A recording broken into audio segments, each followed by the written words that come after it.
Buenos días. Hoy vamos a hablar del sistema nervioso, el cual incluye todo el tejido nervioso del organismo. Tiene por función principal la comunicación, la cual se produce por la acción de un estímulo que va a generar una respuesta. Esto se debe a la configuración especial de estas células nerviosas. El sistema nervioso se divide en sistema nervioso central y sistema nervioso periférico. El sistema nervioso central está compuesto por el encéfalo, el cual se encuentra ubicado dentro del cráneo, y la médula espinal, que es una continuación del encéfalo y se encuentra ubicada dentro del conducto raquídeo. El sistema nervioso periférico está compuesto por ganglios, que son grupos de cuerpos de células nerviosas, por plexos, que se producen por el entrecruzamiento de fibras nerviosas, por los nervios, los cuales son haces de fibras nerviosas que presentan un recorrido paralelo. Los nervios van a partir del encéfalo y de la médula espinal. Los que provienen del encéfalo reciben el nombre de nervios craneales y los que provienen de la médula espinal, nervios espinales. Estos nervios espinales se encuentran a ambos lados de la médula. La neurona es la unidad funcional del sistema nervioso. Es el cuerpo de la célula nerviosa con todas sus prolongaciones, y dentro de sus características está la capacidad de tener irritabilidad, es decir, que va a reaccionar ante ciertos estímulos. También la conductividad. La conductividad es la capacidad que tienen estas células de transmitir a otras partes de la célula esos impulsos o transmitir señales. Es decir, que generan una onda excitatoria a través del impulso nervioso. Estas células son células sintetizadoras de proteínas con formas complejas que van a presentar un núcleo grande, rico en eucromatina, y un nucleolo prominente. Todas las neuronas poseen un cuerpo celular o soma que está compuesto por el núcleo, rodeado de cantidades variables de citoplasma. El citoplasma que rodea el núcleo se denomina pericarium y va a emitir largas prolongaciones citoplasmáticas. A menudo existen numerosas prolongaciones citoplasmáticas que van a ser cortas y van a estar ramificadas. Estas prolongaciones cortas y ramificadas son las dendritas. También hay una prolongación larga que puede llegar a tener una longitud de hasta 1 metro. Esa prolongación larga recibe el nombre de axón. El núcleo de la célula es redondo y grande en relación con el tamaño que tiene esta. Tiene una ubicación central en el cuerpo celular, posee un nucleolo grande que suele ser visible contra el fondo débilmente teñido. En las neuronas pequeñas, el núcleo es más oscuro, con granos de cromatina más gruesos. El pericarium, o sea, el citoplasma que rodea el núcleo, y por lo tanto su tamaño y su forma van a corresponder a los del cuerpo celular. Por lo general, tiene una forma poligonal o angular, y las prolongaciones que parten de los extremos, o sea, las dendritas y el axón. El citoplasma del pericarium contiene todas las organelas celulares que encontramos en todos los otros tipos de células.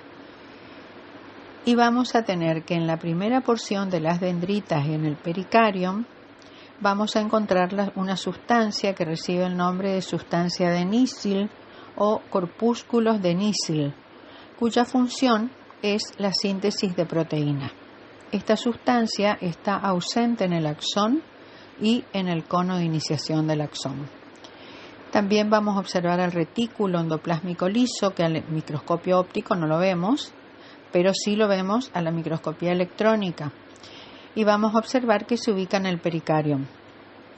Las dendritas y el axón van a encontrarse en grandes cantidades. Y la función que va a tener este REL o retículo endoplásmico liso es de almacenar iones de calcio. También vamos a observar neurofibrillas, las cuales son finos filamentos que atraviesan el citoplasma del pericarium, y de las prolongaciones que éstas se disponen paralelamente en el axón y las dendritas, pero se van a cruzar en el pericarium. Al microscopio electrónico se observa que forman haces de filamentos de aproximadamente 10 nanómetros de diámetro. Estas estructuras se denominan neurofilamentos y van a formar parte del citoesqueleto y confieren sostén al axón.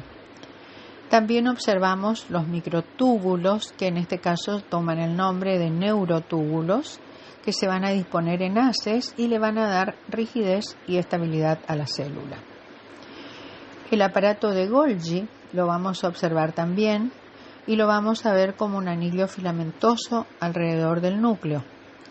A la microscopía electrónica se van a distinguir pequeñas cisternas que van a estar rodeadas por vesículas de escaso tamaño. Las mitocondrias se van a ubicar en el pericarium y en las prolongaciones. Y a la microscopía electrónica se observa cómo se distinguen en las otras células, es decir, su configuración habitual. En las neuronas embrionarias vamos a encontrar el centrosoma, que presenta 2 centriolos, y este mismo centrosoma en las neuronas maduras va a presentar un solo centriolo. Por último, vamos a observar también inclusiones, gotas de lípido, glucógeno y gránulos de pigmentos como ser melanina, hierro, lipofucsina.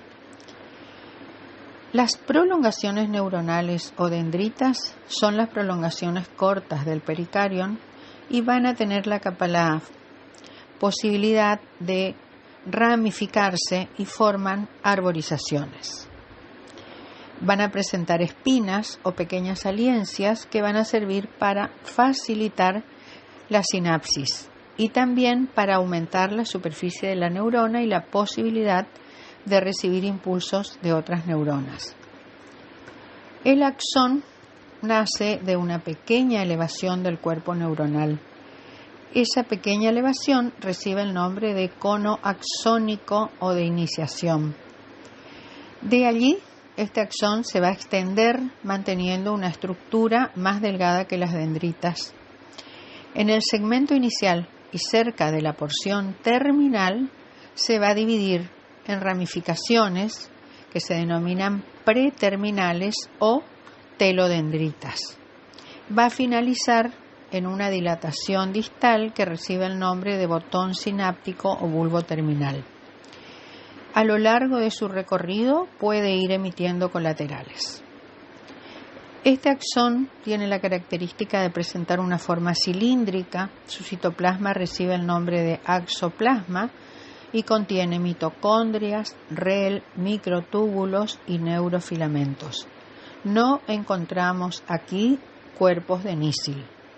En el sistema nervioso central, la membrana o axolema va a estar rodeada por una vaina de mielina, que va a estar separada por una hendidura de aproximadamente 20 nanómetros de ancho y va a tener la función de conducir el impulso nervioso. Cuando una neurona recibe un estímulo, se va a generar una reacción que es transmitida a través del axón y se produce un desplazamiento de sustancia o transporte axónico. Las neuronas las vamos a clasificar de acuerdo a la cantidad de prolongaciones que presenta, a la longitud del axón y de acuerdo a la función que van a cumplir. En el caso de la cantidad de prolongaciones, vamos a observar que pueden ser unipolares cuando tienen una sola prolongación, bipolares cuando presentan 2 prolongaciones de cada extremo del cuerpo neuronal, pseudo-unipolares las que se originan de las anteriores y multipolares que presentan el axón y gran cantidad de dendritas. En el segundo caso, es decir, de acuerdo a la longitud del axón, vamos a tener de que pueden ser de dos tipos, de proyección o de tipo 1 y de asociación o Golgi tipo 2. Tipo 1, Golgi tipo 1, Golgi tipo 2. Las Golgi tipo 1 van a tener gran cantidad de dendritas y van a presentar un solo axón, el cual es muy prolongado. Y en el segundo caso, el axón es corto y hay gran cantidad de dendritas. ¿Qué función van a tener? La de mediar las señales.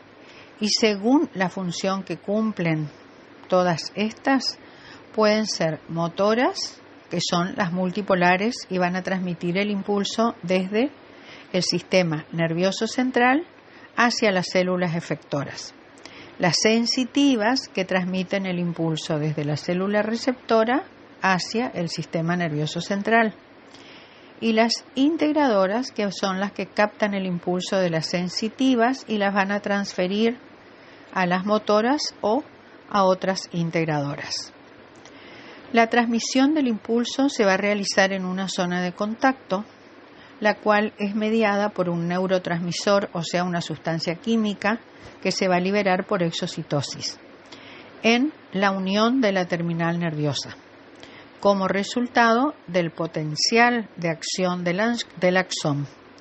A este proceso se le denomina sinapsis.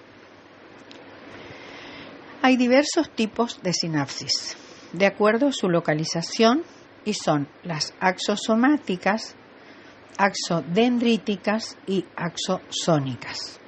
Es decir, cuando están ubicadas sobre una dendrita, un axón o una terminal nerviosa. Axodendríticas están ubicadas sobre la dendrita, las axosónicas sobre el axón y las axosomáticas sobre la terminal nerviosa. Este tejido nervioso se va a componer de neuronas y de células de sostén no neuronales, que se denominan neuroglias, que por lo general superan en cantidad a las neuronas. La neuroglia o glía comprende las células que se encuentran entre las neuronas del sistema nervioso central y el epéndimo, que recubre las cavidades del encéfalo y de la médula espinal. Las células de Schwann de los nervios periféricos y las células satélites que rodean los cuerpos celulares de los ganglios espinales y de los nervios craneales pertenecen al sistema nervioso periférico y corresponden a la glía periférica. Las células de la neuroglia son los astrocitos, oligodendrocitos y microglia. Los astrocitos tienen una forma de estrella con numerosas prolongaciones citoplasmáticas que se contactan con un vaso sanguíneo formando procesos pediculares o pies. Presentan un núcleo claro y el citoplasma contiene filamentos intermedios compuestos por una proteína, ácido fibrilar glial, que recibe la denominación de GFAP, y gránulos de glucógeno. Los astrocitos pueden ser de dos tipos: astrocitos fibrosos y astrocitos protoplasmáticos. Los fibrosos se encuentran en la sustancia blanca y tienen prolongaciones largas y poco ramificadas. Los protoplasmáticos están en la sustancia gris y sus prolongaciones son muy variables. Tienen la función de sostén mecánico, armazón y regulación. Los oligodendrocitos poseen menos prolongaciones y ramificaciones, presentan un núcleo oscuro, el citoplasma es pequeño y no contiene filamentos ni gránulos. Dentro de los oligodendrocitos vamos a encontrar dos tipos: los satélites, que se encuentran adosados a las neuronas de la sustancia gris, y los interfasciculares, que se encuentran en la sustancia blanca y forman hileras entre las células nerviosas. Tienen la función de formar la mielina en el sistema nervioso central. La microglia Son células pequeñas con un núcleo oscuro y reducido que presentan prolongaciones delgadas con finas espinas y se van a ubicar en todo el sistema nervioso central, abundando en la sustancia gris. Tienen un origen mesodérmico. Las neuronas y demás células de la neuroglia son neuroectodérmicas. En el caso que se produzca un daño, las células de la microglia se van a transformar en microglia reactiva, con una fagocitosis activa que va a actuar como células presentadoras de antígenos. Estas células son las primeras células en reaccionar ante una lesión en el sistema nervioso central, liberando sustancias señales como la citoquina. Luego intervienen los astrocitos y por último los oligodendrocitos. En esta diapositiva vamos a observar los elementos celulares que mencionamos anteriormente, es decir, los astrocitos fibrosos, los protoplasmáticos, los oligodendrocitos y la microglia, todas pertenecientes al sistema nervioso central. Ahora vamos a hablar de las que pertenecen al sistema nervioso periférico, o sea, las células de Schwann y las células satélites, en los nervios periféricos. Los axones se van a acompañar de células que conforman los distintos tipos de vainas nerviosas. Estas células acompañantes se denominan células satélite cuando rodean por completo el cuerpo de una célula nerviosa, como ocurre en los ganglios periféricos. Cuando rodean solamente el axón o los axones, se denominan células de Schwann. Y la vaina formada se denomina vaina de Schwann. Estas células presentan un núcleo que es alargado y aplanado. El plasmalema forma una invaginación que rodea al axón y forma un doble pliegue que recibe el nombre de mesaxón.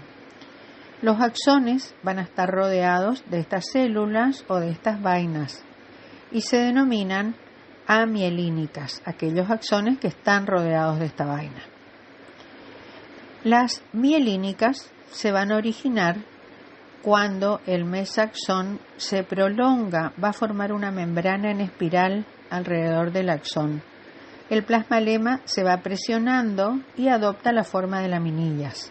De esta manera se obtiene mielina compacta.